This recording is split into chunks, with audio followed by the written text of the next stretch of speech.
사랑합니다. 여러 차례 말씀을 드렸는데 우리 교회는 오늘과 다음 주에 걸쳐서 하나님이 아주 기뻐하시고 마귀가 아주 슬퍼할 일을 하려 합니다. 이 시대에 우리는 하나님이 기뻐하시는 일을 하면서 하나님의 도우심을 간구하게 되는데요. 200만이 한 장소에 모여서 또 온라인상으로 하나님의 은혜를 구하려고 합니다. 온 세계의 교회가 지금 한국 교회를 주목하고 있습니다. 한국의 이 예배가 어떻게 되느냐에 따라서 세계 교회가 힘을 얻고 나아가야 할 방향을 제시받을 수도 있고 혹 어려워질 수도 있습니다. 여러분 이미 아시지만 차별금지법이 통과된 나라들이 형편없이 무너지고 있어요.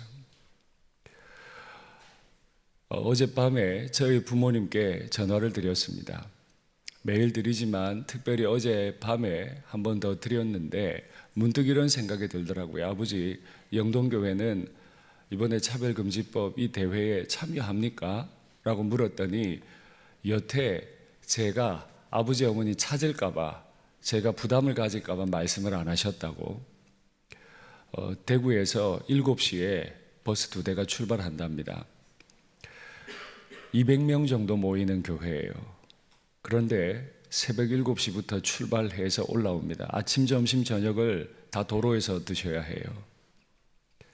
참 놀라운 일이죠. 5시간을 올라와서 3시간을 길바닥에 앉아 계시고 또다시 5시간을 내려가야 합니다. 왜 이렇게 할까요?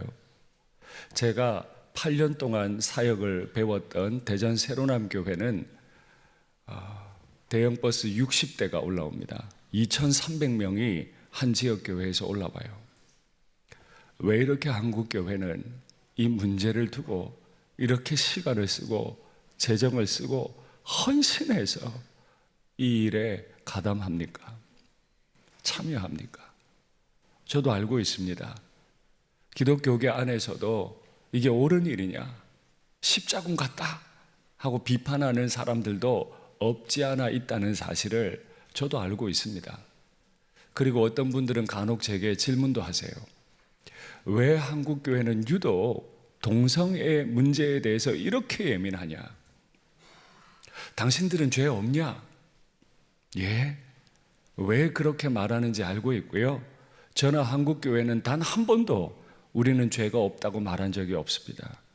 세상 어느 모임에서 모일 때마다 자신의 죄를 회개하고 용서해달라 그러고 살려달라 그러는 모임이 세상 어디에 있습니까?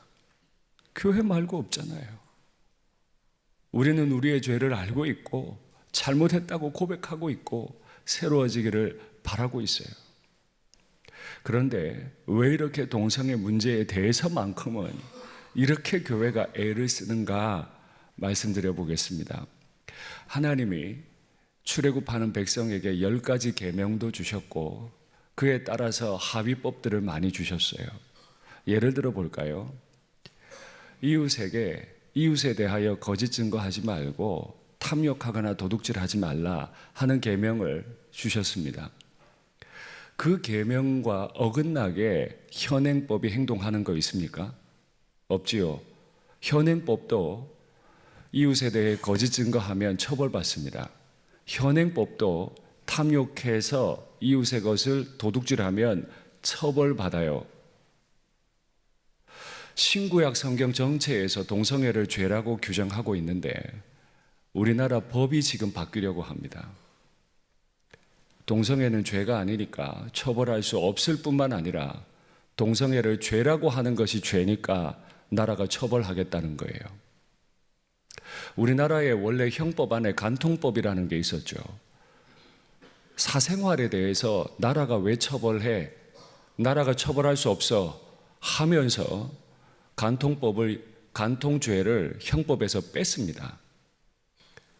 간통은 나라가 처벌할 수 있는 권위가 없다고 하면서 우리가 성경을 따라서 성경의 가르침을 따라서 동성애가 죄라고 가르치거나 동성애에 가담하지 말라고 내 자녀들을 양육하면 법을 어긴 거라 처벌한다니 이게 논리상 맞습니까? 간통도 처벌할 수 없다고 형법을 없애버린 나라가 성경을 따라서 이건 죄라고 가르치는 것이 어찌 죄라서 처벌될 수 있단 말입니까? 이건 있을 수 없는 논리 아니에요. 법이 뭐죠? 법은 관계입니다. 관계를 맺을 때 법이 만들어지고 이 법이 관계를 약속으로 지켜냅니다. 법이 안 만들어지면 모르겠어요. 대한민국의 0.00001%의 사람들이 내가 남자다 주장하는 여자, 내가 여자다 주장하는 남자, 남남 커플, 여여 커플 부부로 허락해달라고 주장하는데 그들에게 따라 대한민국 법이 관계 방식이 바뀌어버려서야 되겠습니까? 이제 그 관계 방식이 법으로 확정이 되면 바꿀 도리가 없어요. 그 법만 있는 게 아니죠. 가족보건법을 볼까요? 내 자유와 나의 행복을 위해서 낙태가 허용이 됩니다. 딸아이가 시집을 갔습니다. 엄마한테 전화를 했어요. 엄마, 나 임신했어. 너무 기특하고 좋아서 축하해, 축하해. 근데 내가 취업하고 회사 다니는데 걸리적거리니까 힘드니까 나 지우려고. 잘 생각했다. 뱃속의 아기보다 네 인생이 더 중요하니 지워버려라. 이럴 엄마가 있습니까? 인간 본성이 안 맞잖아요. 오늘 집회를 앞두고 제 막내 딸아이 중학교 1학년 여자아이한테 물었습니다. 네가 목욕탕에 들어가서 목욕을 하고 있는데 여자라고 자신을 주장하는 남자가 네 탕 안에 같이 들어왔다. 어떨 것 같니? 그건 그 사람의 자유지. 이렇게 말했겠습니까? 뭐 긴장하고 그러세요. 말도 안 되는 소리라 그러죠. 인간 본성은 그걸 허용하지 않아요. 보편적인 인간 본성은 허용하지 않아요. 허용하지 않는 것을 극소수의 사람이 주장한다고 자유와 평등이라는 이름으로 법으로 만들어서 당신은 남자니까 여탕에 못 들어갑니다 하는 사람을 체포해서 벌에 서야 되겠습니까? 간통죄를 없앤 나라가 그래서야 되겠습니까? 그거 얘기하자는 거예요. 입법부, 행정부, 사법부, 우리나라의 대표되는 사람들이 오판하지 않도록 그것에 관해 기도하고 그것에 관해 합법적인 선 안에서 신고하고 이야기하겠다는 거예요. 오늘 여러 가지 사정으로 함께 하지 못하시더라도 이미 유튜브에 들어가셔서 10, 27 딱 기록하면 벌써 라이브 영상이 떠 있습니다. 오늘 하루 종일 진행될 그 집회가 하루 종일 떠 있어요. 여러분 계신 곳에서라도 한 마음 모아주시고 기도해 주시기를 바랍니다. 법이 통과돼 버리면 돌이킬 수가 없습니다. 오늘 본문은 유다가 하나님을 버리고 하나님이 그들을 어떻게 대하셨는지가 배경이 되는 본문인데 그들에게 어떤 일이 있었는지 확인하시죠. 우리의 원수가 주의 성소를 유린하였사오니, 성소가 어떤 곳입니까? 하나님의 이름을 둔 곳 아니에요? 그 곳을 원수가 와서 다 유린하고 무너뜨리고 불태웠어요. 우리는 주의 다스림을 받지 못하는 자 같으며 주의 이름으로 일컬음을 받지 못하는 자 같이 되었나이다. 우리 조상들이 주를 찬송하던 우리의 거룩하고 아름다운 성전이 불에 탔으며 어느 때 하나님을 찬송했던 그 땅이 다 불타버려요. 우리가 즐거워하던 곳이 다 황폐하였나이다. 이사야 63장, 64장 이 두 구절 말씀을 통해 두 가지를 말씀드릴 텐데요. 첫째,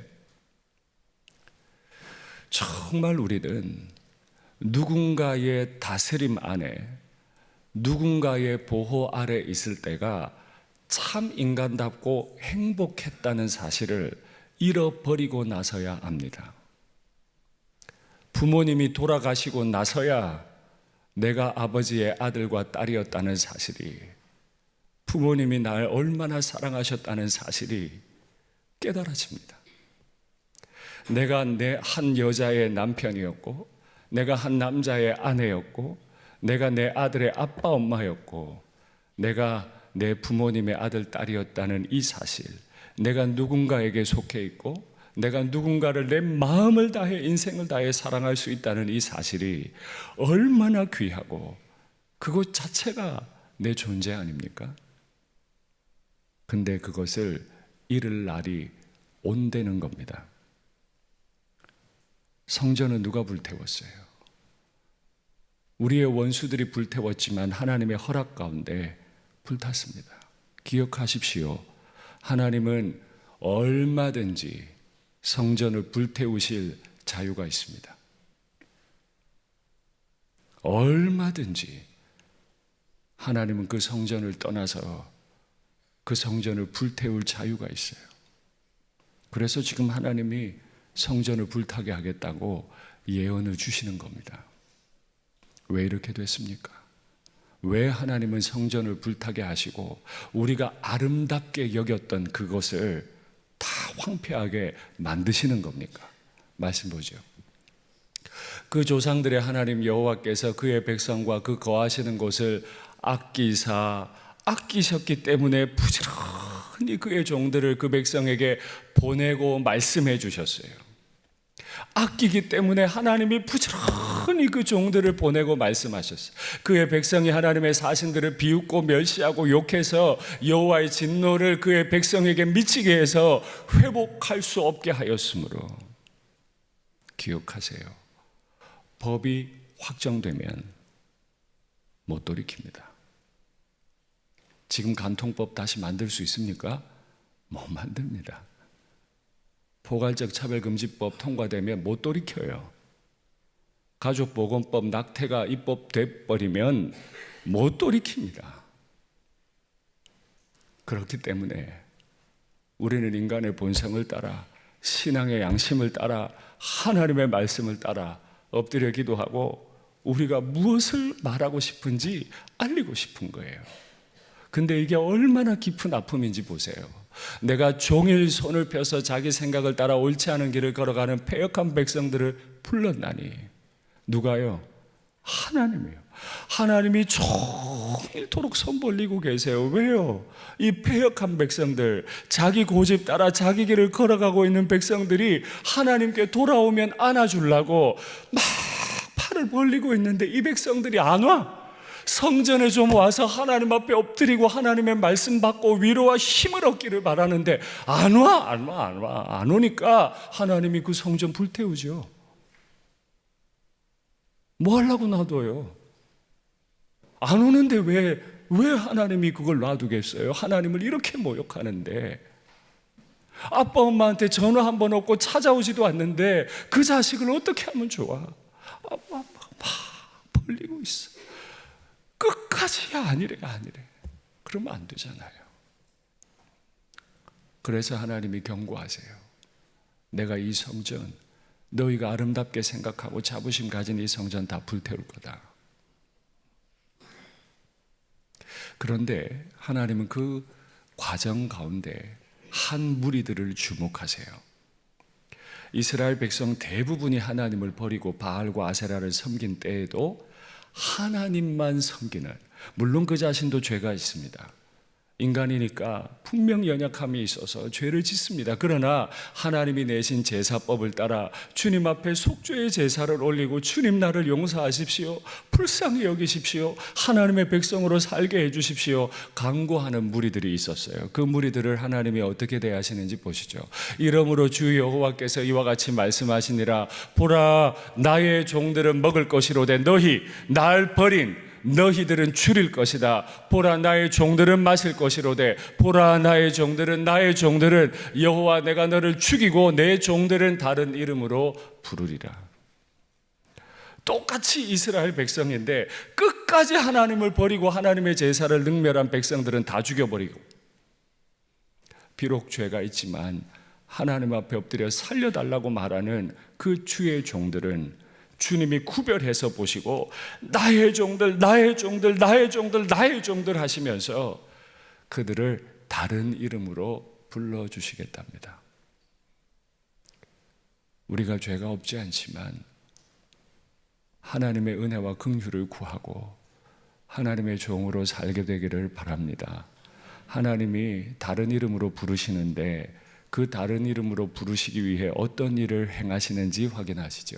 보라, 내가 새 하늘과 새 땅을 창조하나니 이전 것은 기억되거나 마음에 생각나지 않을 거다. 그들은 여호와의 복된 자의 자손이요 그들의 후손도 그들과 같을 것임이라. 그들이 부르기 전에 내가 응답하겠고 그들이 말을 마치기 전에 내가 들을 것이며. 그들이 죄가 없지 않지만 하나님이 내신 속죄 제사 아래 엎드려서 죄 용서받고 하나님의 인도 다시 받기 원하는 그들을 위해서 하나님이 새 하늘과 새 땅을 창조하시겠대요. 그리고 그 새 하늘과 새 땅에 들어오는 백성들이 기도를 마치기도 전에, 하나님의 이름을 부르기도 전에 하나님이 응답하신대요. 오늘 한국교회가 모여서 현장의 그 광화문 여의도에서 누군가는 비난할지도 몰라요. 그 자리에 엎드려 기도하고 또 온라인으로 엎드려 기도하는 그 백성들이 기도가 마치기 전에 하나님이 우리의 기도를 들으시고 응답해 주실 줄 믿습니다. 그렇게 새 하늘과 새 땅을 이루어가 주실 줄 믿습니다. 할렐루야, 아멘.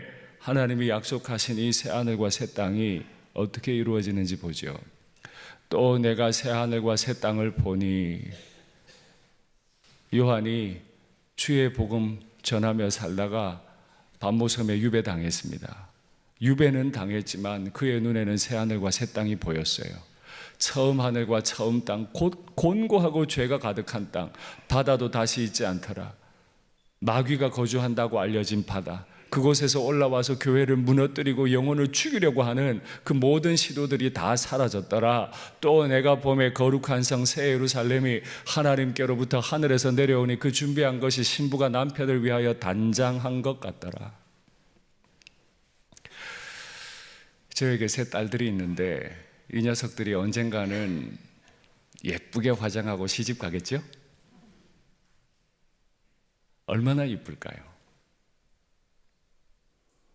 이뻤다고 다시 한번 그 옷을 입고 밖으로 돌아다닐 수는 없을 겁니다. 너무 이뻐서. 화장도 너무너무 이쁘게 해놨기 때문에 다시는 그 화장하고 밖으로 돌아다니면 안 될 겁니다.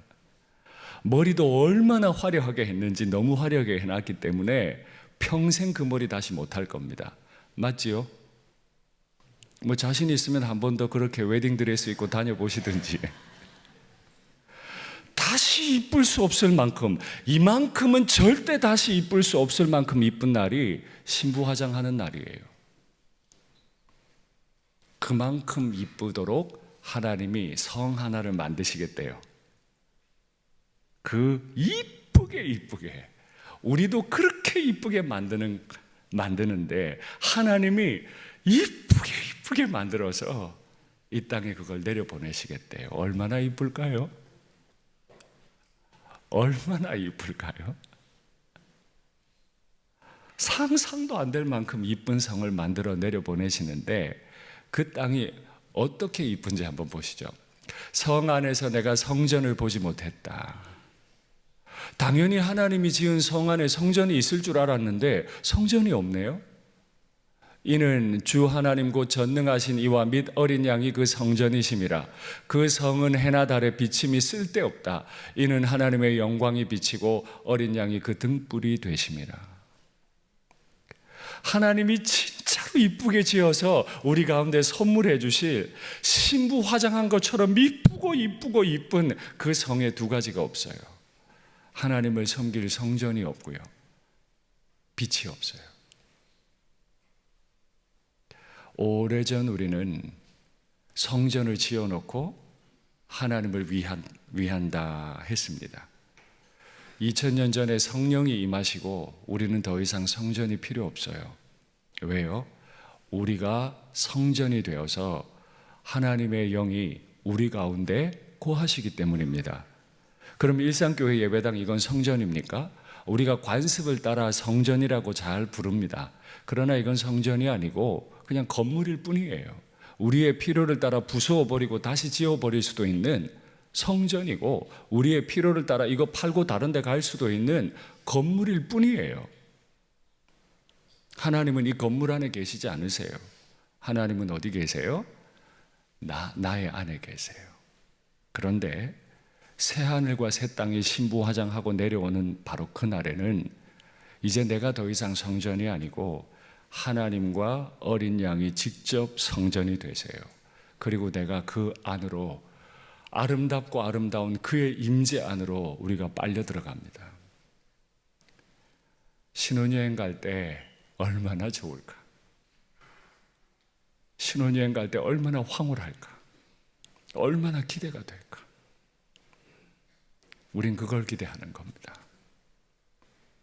이 땅에서 그 하나님의 나라를 만들고 어린 양과 하나님이 직접 성전 되시고 빛이 되시는 그곳으로 우리는 가려고 하는 거예요. 출애굽하는 백성들이 영광스럽게 출애굽했습니다. 그들은 노예였는데 말이죠. 그런데 이 노예된 백성들이 이제 가나안 땅 바로 입구에 섰습니다. 만약 가나안이 천국이라면 설 필요 없이 바로 들어가면 되죠. 여러분 아마도 가나안을 천국의 비유라고 생각하는 분들이 많으실 텐데 가나안은 천국의 비유가 아닙니다. 제가 여러 차례 말씀드렸지만 가나안에 들어가는 게 천국에 들어가는 거 아닙니다. 가나안은 이집트보다도 메소포타미아보다도 훨씬 더 변태적이고 훨씬 더 타락한 땅일 뿐입니다. 그래서 노예된 하나님의 사람들을 불러다가 그 땅에 넣어놓고는 네가 이 땅을 하나님이 임재하시는 땅으로 만들라고 명령하신 땅입니다. 그러니 다시 말씀드리면 가나안은 천국이 아니고 지옥 같은 땅인데 천국으로 만들어 가야 할 땅인 겁니다. 그래서 여호수아는 땅을 분배하고 정복하고 정착할 때까지 20년이 걸렸습니다. 천국 같으면 시간 안 걸리죠. 들어가면 되죠. 바꿔 가야 했습니다.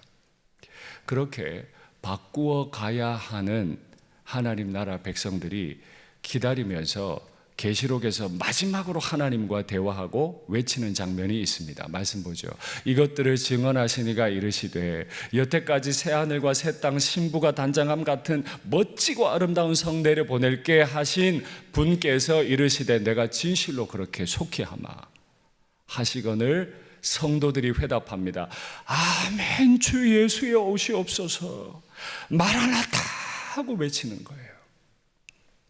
주 예수의 은혜가 모든 자들에게 있을지어다 아멘 하고 축복하면서 성경 66권 전체는 마칩니다. 성경은 미완성으로 끝났어요. 어떻게 할까요? 새하늘과 새 땅을 창조하리라 말씀하셨고 내가 속히 오리라 약속하신 하나님 아버지 앞에서 성도들은 간구해야 합니다. 새하늘과 새 땅을 창조하소서 아버지의 나라가 이 땅에 임하소서 마라나타 하고 외치며 살아야 하죠. 이렇게 외치면서 하나님 나라를 만들어 가야 하는 백성들이 지금 가나안을 목전에 두고 있습니다. 눈을 들어보면 저기 앞에 가나안이 보여요. 그들에게 하나님께서 이런 축복과 경고의 말씀을 주세요. 말씀 보죠. 여호와께서 너를 머리가 되고 꼬리가 되지 않게 하시며 위에만 있고 아래에 있지 않게 하시리니 오직 너는 내가 오늘 네게 명령하는 내 하나님 여호와의 명령을 듣고 지켜 행하며 내가 오늘 너희에게 명령하는 그 말씀을 떠나 좌로나 우로나 치우치지 아니하고 다른 신을 따라 섬기지 아니하면 이와 같으리라. 갑자기 새하늘 새 땅 이야기하고 한국교회 위기를 말하면서 왜 갑자기 머리 이야기하고 위를 이야기하는 겁니까?